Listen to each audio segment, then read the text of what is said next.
정광진 교수가 드라마로 엮은 우리말 속뜻 논어 속뜻 사전 교육출판사 제17 양화편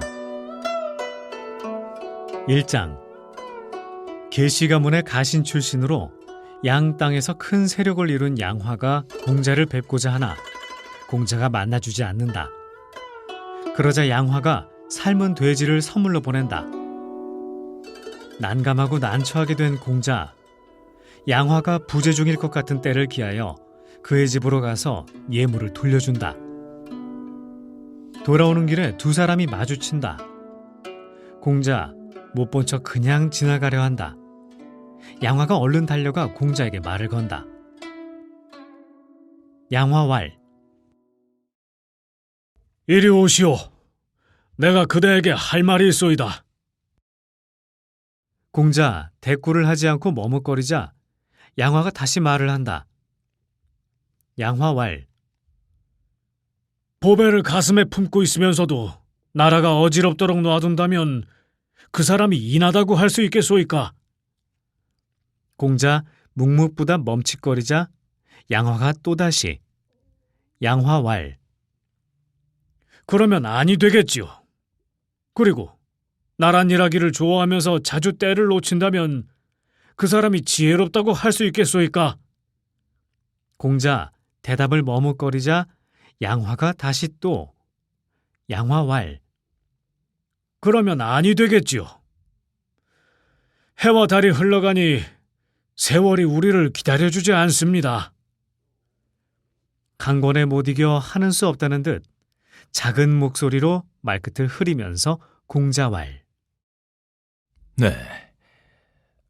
내 장차 언젠가는 벼슬을 할 것이오마는.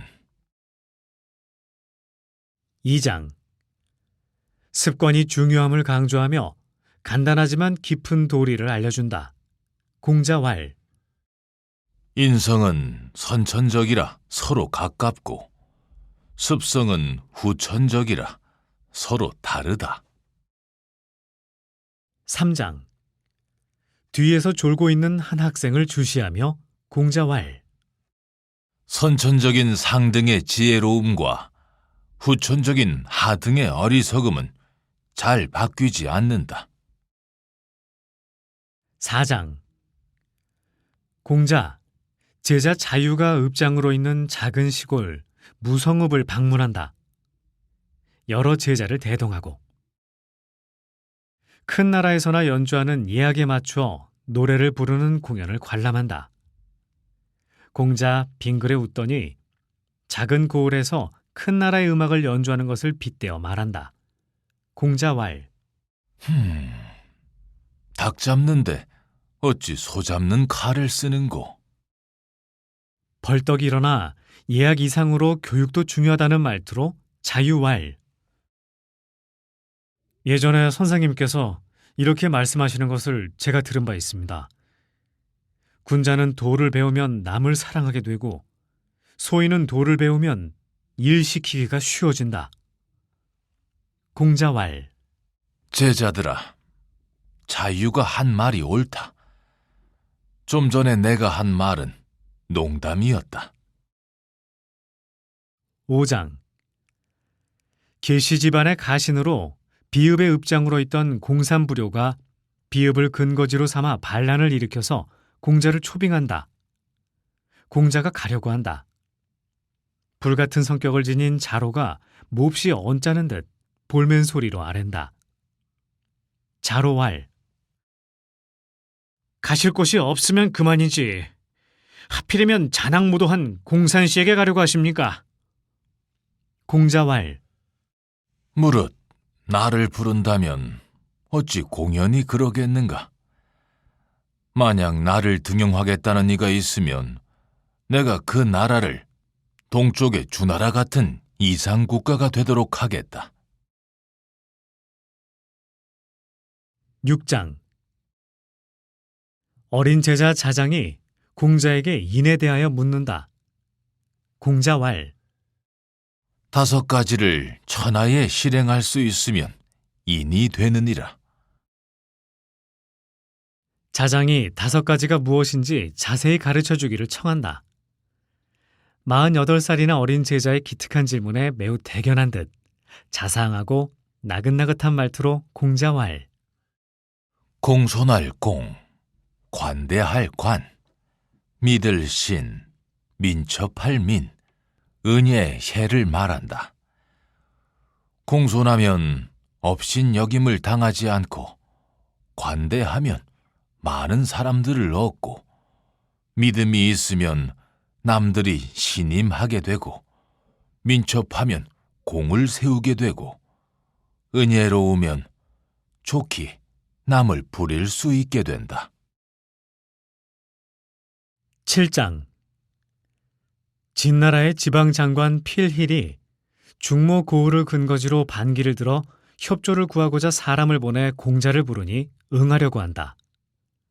강직한 제자 자로가 나서 말리며 말한다. 자로왈. 예전에 제가 듣기로 선생님께서는 이렇게 말씀하셨습니다. 친히 불량한 일을 감행한 사람에게 군자가 가담하면 안 된다. 그런데 필힐이 중모 땅에서 무도하게 모반을 일으켰는데 선생님께서 가려고 하시니 도대체 어찌된 까닭입니까? 공자왈. 그렇다. 그런 말을 한 적이 있다. 잠시 말을 멈추었다가 다시 공자왈. 단단하면 갈아도 얇아지지 않는다고 말하지 않느냐. 힐이 희면 검게 물들여도 검어지지 않는다고 말하지 않느냐. 만사는 자기가 하기 나름이라는 것을 이렇게 우회적으로 말하고는 잠시 쉬었다 다시 공자왈.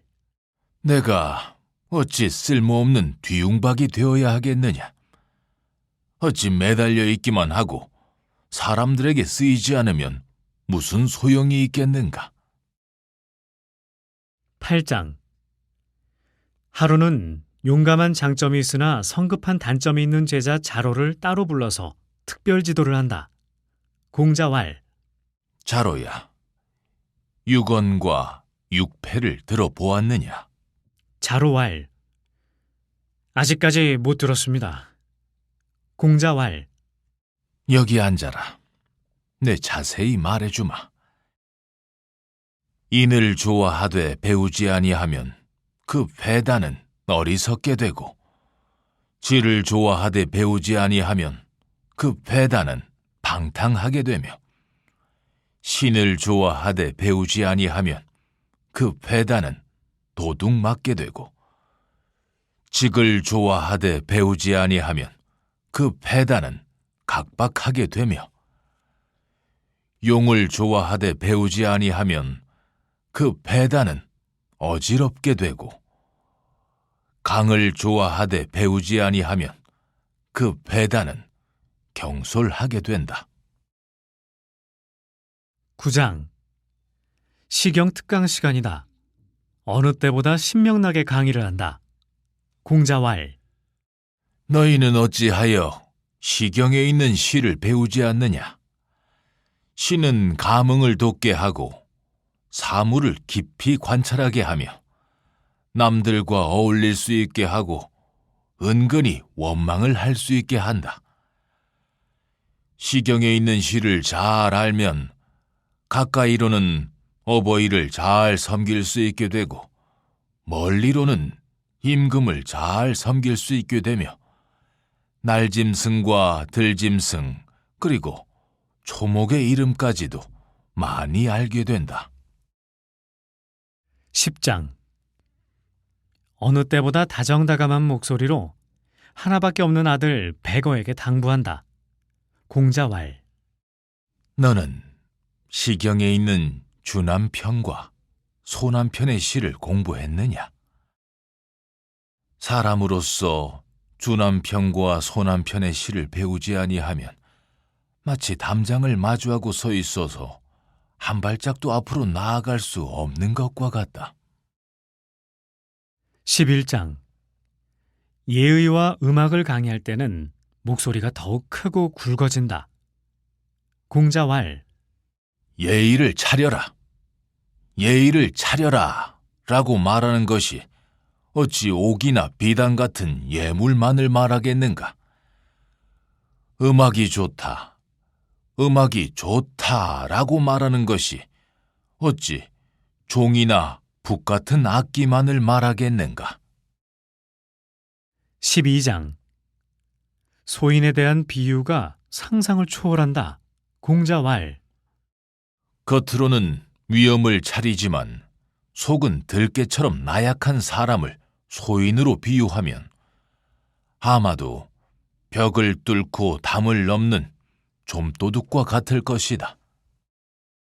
13장 과분한 칭찬은 금무림을 강조하는 뜻에서 공자왈. 향원은 덕을 해치는 도둑이다.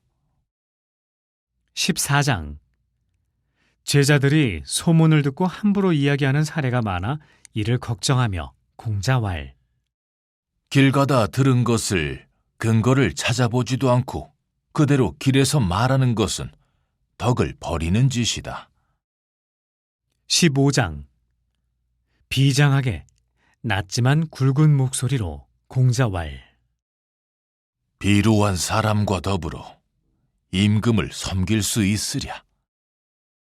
그는 명리나 자리 따위를 얻기 전에는 그것을 얻지 못할까 걱정하고 얻은 다음에는 잃으면 어쩌나 걱정한다. 실로 잃을까를 걱정하면 잃지 않기 위해 무슨 일이든 안 하는 짓이 없다. 16장 세상 사람들이 예전과 많이 달라졌음을 개탄한다. 쯧쯧 혀를 차며 공자왈. 옛날 사람들은 3가지 결점이 있었는데 요즘 사람들은 그것마저 없어진 것 같다. 옛날 미치광이는 방자할 뿐이었는데 요즘 미치광이는 방탕하기 이를 데 없다. 옛날 떠벌이는 청렴한 점이 있었는데 요즘 떠벌이는 화를 내며 사납게 군다. 옛날 바보들은 우직할 뿐이었는데 요즘 바보들은 사기를 치기도 한다. 17장 문득 한 영악한 인물이 떠오른 듯 약간 상기된 표정을 지으며 공자왈. 말을 교묘하게 잘하고 얼굴빛을 잘 꾸미는 사람이 인한 예는 무척 드물다.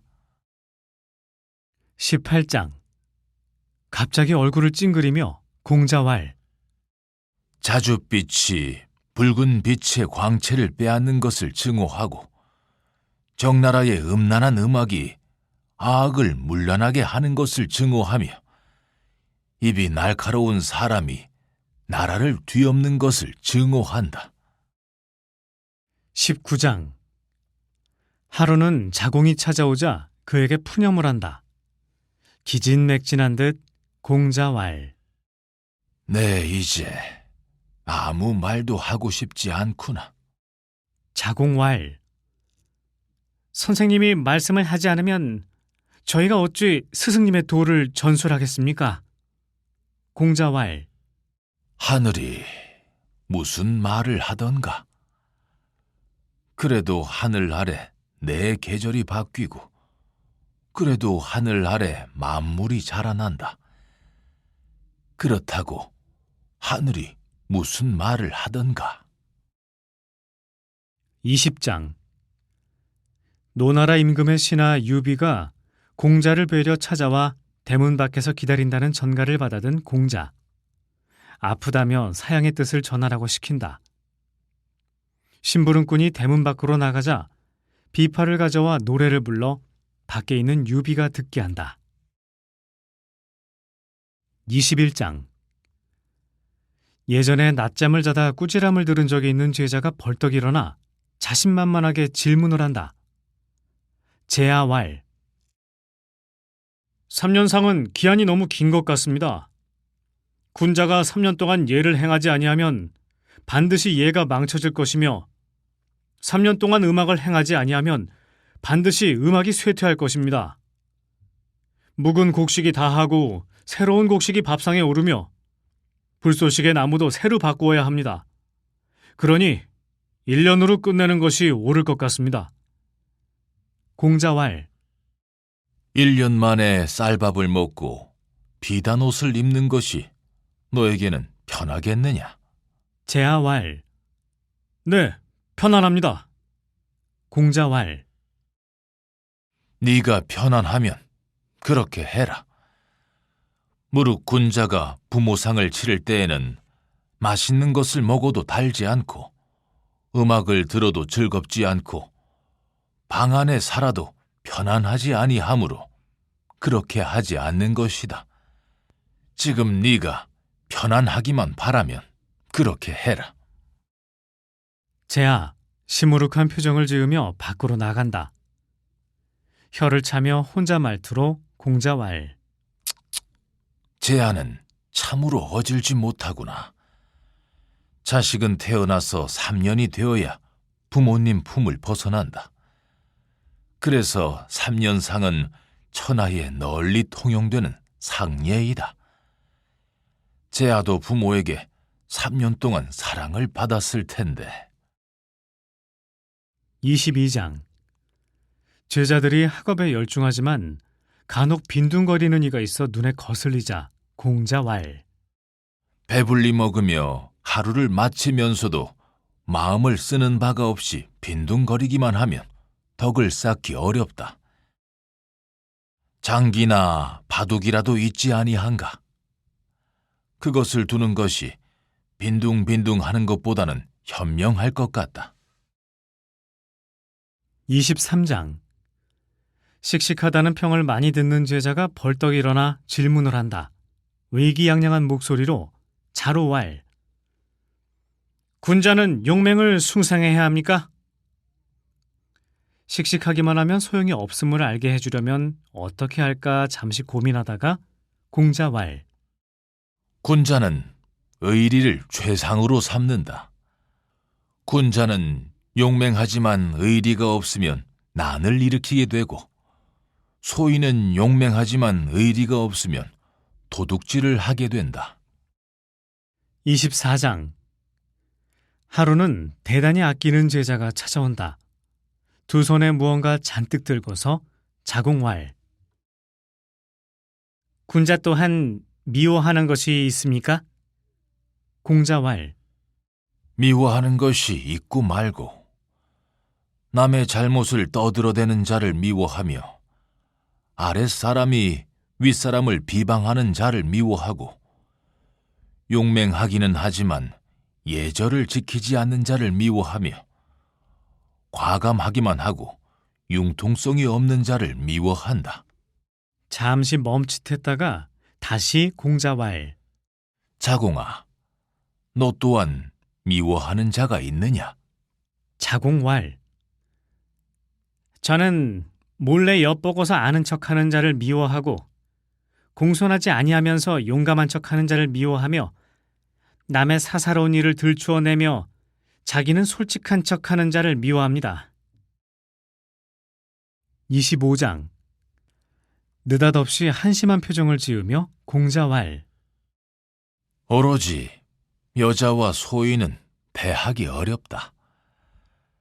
조금만 가까이 하면 불손하고 조금만 멀리 하면 원망한다. 26장. 제자 중에 나이는 많은데 정신을 못 차리는 사람이 있어 그를 걱정하며 공자왈. 나이가 40이 되어서도 남에게 미움을 받으면 끝장이다.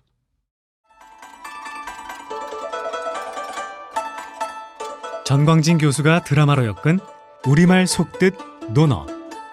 낭독의 KBS 성우 권도일, 조민수였습니다.